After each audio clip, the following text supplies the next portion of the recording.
Mr. Secretary, given everything that I've shown you today, will you insist that President Trump undergo an assessment of his mental fitness and his emotional stability? Absolutely not. Mr. Secretary, reclaiming my time absolutely not. I remind you that under the 25th Amendment, you have a duty to remove a president who is physically or mentally unable to discharge his responsibilities under the Constitution. It's your duty. You took an oath to the Constitution, not to President Trump. Mr. Secretary, should President Trump fail a mental fitness test or an evaluation about his mental stability or emotional stability, would you vote to invoke the 25th Amendment? There's been a president who's more Mr. Secretary, my question is, would you vote to invoke the 25th Amendment? Mr. Secretary, reclaiming my time. My question, Mr. Secretary, would you invoke the 24th Amendment if he were to fail an assessment of his mental stability or emotional stability? President Trump is the most... Apparently not, Mr. Secretary. Apparently not. Mr. Secretary, we can all see that this president is mentally unstable, emotionally unstable, and is unfit to lead this country. You, as the nation's top health official, have a particular role here. And you are choosing your loyalty to Donald Trump over your loyalty to the Constitution and keeping the faith with the American people. The nation's top health official was just asked a direct question under oath, and he answered in 2 words: Robert F. Kennedy Jr. The man responsible for the health of every American also just told a United States senator that he will not call for any evaluation of the president's mental fitness. He said it out loud, on the record. Now let's talk about what that actually means. I have heard today that a new Danish study just came out finding no connection between Tylenol and autism. What is your reaction to that study? The study is a garbage study. It should be retracted. The study took the medical records of 1 million Danish women, and it compared women who got Tylenol during pregnancy to people who did not. The problem is the way it determined whether they got Tylenol during pregnancy was by prescriptions. So only 2% of the people in the study got Tylenol during pregnancy, according to the endpoint. In fact, we know because Tylenol is available by over the counter. Most of you have taken Tylenol. Very few of you have ever gotten a prescription. 50% of the women in Denmark, we know from other studies, actually took Tylenol during pregnancy. So the study was comparing women who took Tylenol during pregnancy to women who took Tylenol during pregnancy. It was a garbage in, garbage out study. The industry has the capacity to generate these studies all the time, and it's fraudulent. It should be retracted. Mr. Secretary, the Commander-in-Chief of the United States military is calling for the eradication of an entire civilization. And 5 days later, the president started posting on Truth Social at 9 p.m. at night, continuing until 5 a.m. the next morning, and included an unhinged attack on Pope Leo, claiming Pope Leo was weak on crime. And then, later that day, the next day, President Trump posted this image of himself as Jesus Christ. Mr. Secretary, people across the country and around the world were deeply offended by this blasphemous image. Millions of Americans are questioning this president's mental fitness, his emotional stability, and whether he can carry out the duties of his office. Do you share their concerns about his mental health? I want to call your attention to the last line of that. Mr. Secretary, my question was, do you share their concerns about his mental health? I want to call your attention. Mr. Secretary, you're not being responsive. Apparently not. Reclaiming my time, Mr. Secretary. Mr. Secretary, reclaiming my time. Mr. Chairman, direct a witness. It's my time, Mr. Secretary. You're not being responsive, and apparently you don't share their concerns. We are a nation at war, Mr. Secretary. We need a commander-in-chief that we know has full command of his mental faculties and is emotionally stable as he sends uniformed American men and women into harm's way. Millions of Americans are now wondering if this president is delusional and thinks he is Jesus Christ.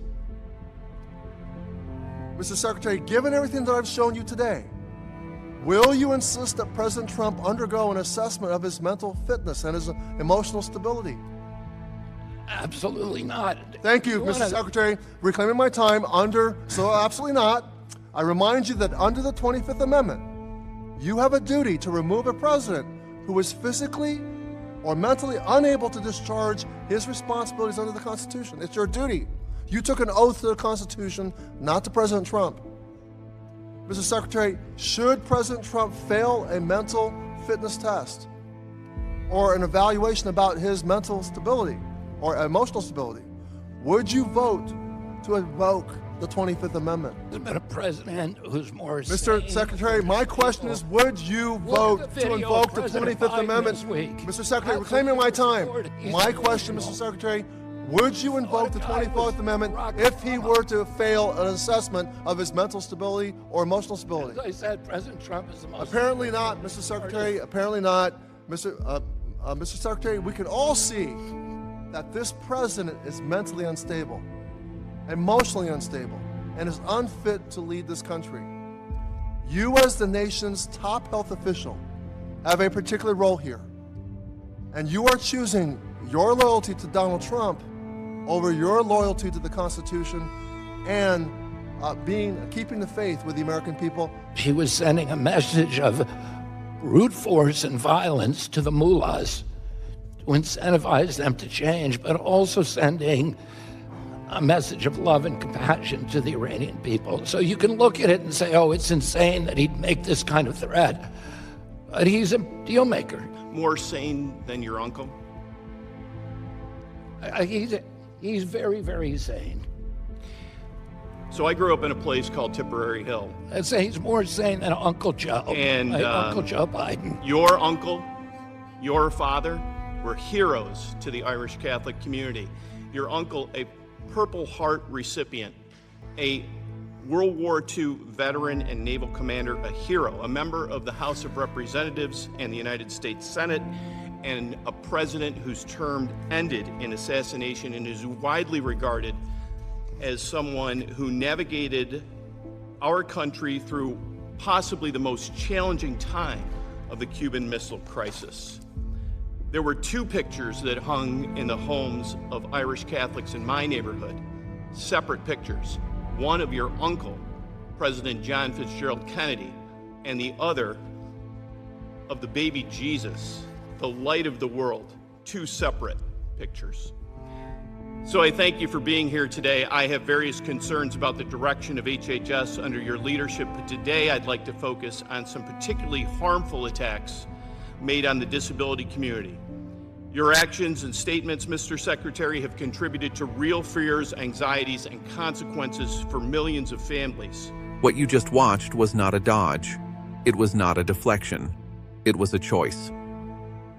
Robert F. Kennedy Jr. sat in front of a United States senator, was asked directly whether he would call for a mental fitness assessment of the President of the United States, and said absolutely not. 2 words, no hesitation, no qualification. Just a flat refusal from the man whose entire job is to protect the health of the American public. Let that sit for a second, because this is not a small moment buried in a 3-hour hearing. This is the Secretary of Health and Human Services on the record, telling Congress that he will not perform the most basic duty the 25th Amendment places on cabinet members. The senator laid it out plainly. Under the Constitution, Kennedy has a legal obligation, and so, not a suggestion, not a preference, an obligation, and so, to act if a president is mentally or physically unable to carry out the duties of the office. Kennedy did not dispute that. He just refused to engage with it, and the context here matters enormously. The senator walked into that exchange with receipts, a president posting on Truth Social from 9 p.m. straight through to 5 a.m., an unprompted, unhinged attack on Pope Leo.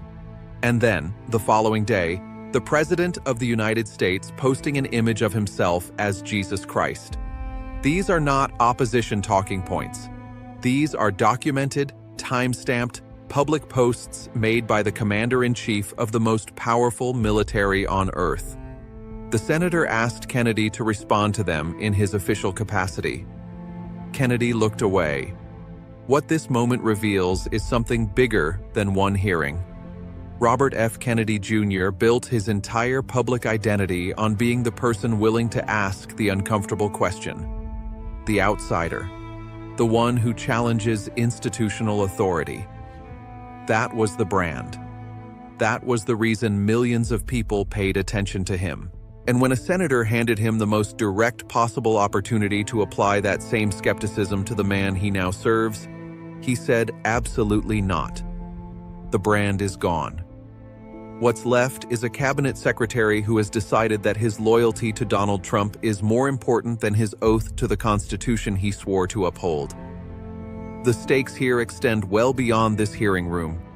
We are a country currently at war. American service members are deployed. Decisions about when to strike, when to negotiate, and when to stand down are being made every single day by a president that millions of Americans, and now at least one United States senator on the record, are openly questioning. That is not a fringe concern anymore. That is a congressional hearing. That is official record. Watch for what comes next. Watch whether any Republican senator picks up this line of questioning. Watch whether the 25th Amendment gets mentioned again in the coming weeks as these budget hearings continue, and watch Kennedy. Because a man who said absolutely not that quickly, that cleanly, without flinching, that is a man who had already made his decision long before he walked into that room. If you think the person running American health policy should be answerable to the Constitution and not just to the president who appointed him, you already know what to do. Share this. The people who need to see it probably won't go looking for it themselves.